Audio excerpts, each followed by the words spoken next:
music is as vital as breath for me. You know, I grew up listening to Bach and Puccini and Verdi and, you know, all these beautiful composers, and then later in life I really got into, you know, Schnittke and Stravinsky and, you know, more of the modern composers. And yeah, it's just the soundtrack to my life is constantly, you know, most moments in my life I have a musical score in my head going on. You know, the birth of my children, my marriage. Classical music has just been a constant companion in my life.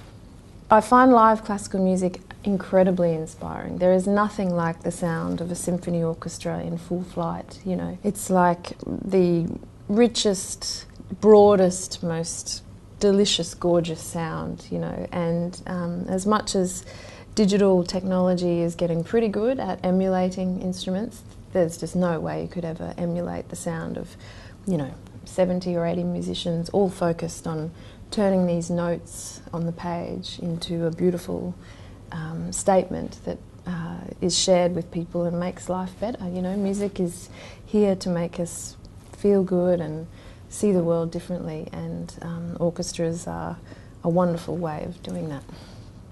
My most memorable experience of watching the Sydney Symphony actually was when I had the great opportunity to play with them with my band George. We played John Lord's concerto for band and orchestra, and we had the great chance of working with John Lord, who was the composer who wrote this concerto.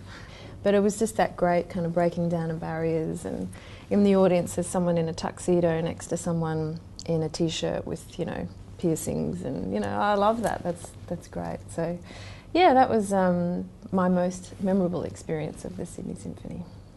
So, happy birthday. Happy 80th birthday, Sydney Symphony Orchestra. Happy birthday to you. Happy birthday to you. Happy birthday, Sydney Symphony. Happy birthday to you. Happy birthday.